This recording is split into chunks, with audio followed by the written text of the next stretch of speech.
So carry on the Lord of the Rings extended edition marathon is Two Towers, which I saw at the cinema 23 years ago, and I've had on and off now and again. I have, weirdly enough, it's Fellowship of the Ring I've seen a lot of. I haven't actually seen the other two as many times for some weird reason. It was, and it is like one big film, but I will say, you know, the story continues of, you know, the journey of destroying this ring, which they go around the houses to do, and, you know, save the world from, you know, the dark and this taking over.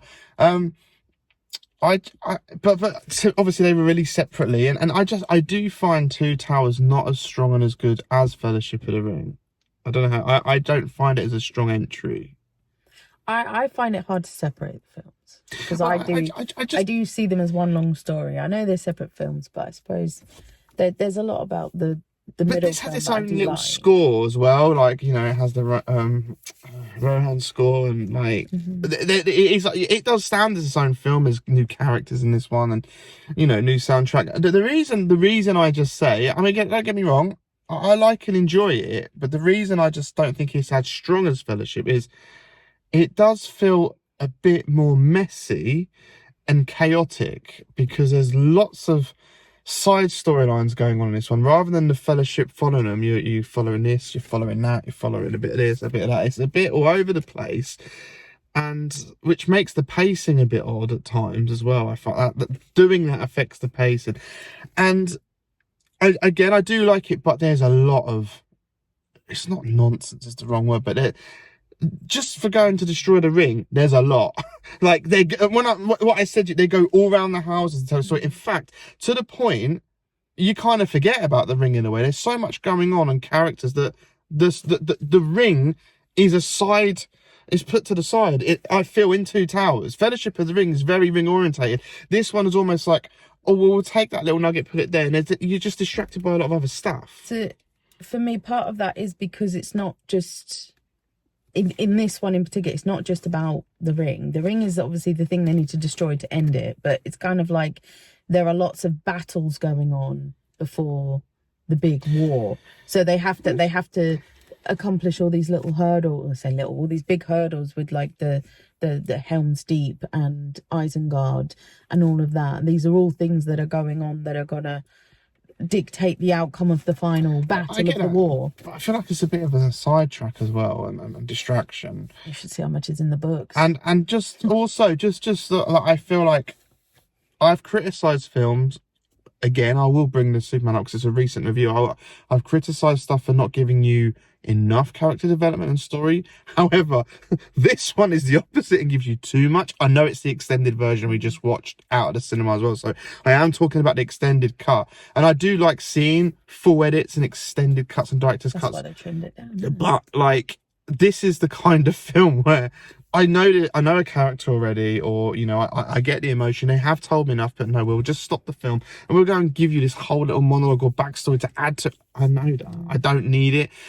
So it is a good exercise looking at the extended going, because I'm like, well, yeah, actually, I don't, you know, it can be nice, but yeah, you know, the film's long as it is, and I will say sometimes less is more. This is an extreme version where there's too much given. There is too much given. I've got it. I have got the point. I think this extended version drags more than the others because it does go off on the lore with Aragorn and his lady, and with all the bits of backstory that kind of get thrown in there. So yeah, it does drag a little bit. That is a part I was thinking about Aragorn's with. He's like, well, he's a little bit of a, because a man whore. He seems to like all the ladies in this. No, they like him. No, he has his one love, and then obviously she is supposed to be going off to the elf place, wherever they go there, the sanctuary.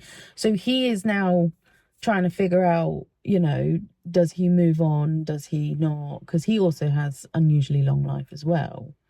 Not as long as an elf.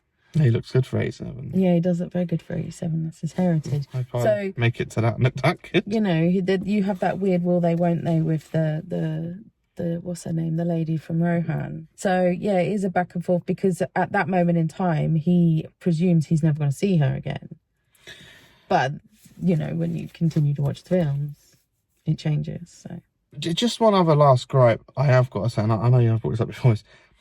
This film came out when I was doing film studies at college. I was studying film when this came out, and I saw it at the cinema, and we actually discussed this there, which is why it's always stayed with me. And you know, I noticed it when it come out. It's been brought up when I was doing film studies, and it is American pop culture coming into this film, which is odd considering Peter Jackson isn't actually American, but obviously it's a very Hollywood film. But what this is in particular, one sequence is Orlando Bloom sliding down the stairs on a shield. Always bring that up Because it was brought up in a discussion we had in college, because we were studying the pop culture. It's fun. It's fun, but it's so out of place. It's so out of place. He needs to get down them stairs quick. It's a childish, stupid. It's like, you He's know, an elf. He can do what he wants. it could literally be shouting cowabunga going down there like Michelangelo doing it. It's that kind of. It's not as bad as you make it out to be. It's not. It is, and it's little things like that actually knock it below Fellowship of the Ring, because it's little nugget. You know, it isn't a bad film, and there's a lot to get here. And you mentioned that, but not Merry and Pippin getting absolutely stoned out of their box. To be honest, I don't really like that subplot much. Like, that's one of the weaker parts of the film as well. Just there sitting on a tree subplot, which they literally spend most of the film sat on a tree, walking around, trying to get them to stop Isengard. With some dodgy effects going on with green screen and stuff. It's okay. I just, you know what? It's a shame, because Fellowship is pretty strong, and Two Towers, it just drops a little bit below. There's great moments, but overall it just drops a little bit low for me, like compared to Fellowship. That's because I do really like Fellowship of the Ring, which is probably why I've seen that more.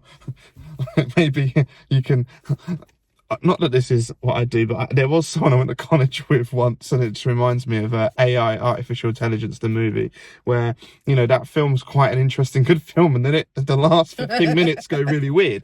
And this guy I went to college with, it just reminds me of Fellowship, going, he goes, sometimes he just stops the film there and pretends that, like, you know, that was the end, and that's, but no, it's not as bad.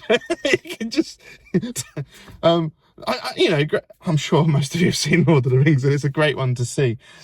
So tomorrow is, you know, the finale, Return of the King. So I'll be revisiting the epic extended cut that goes on for many hours.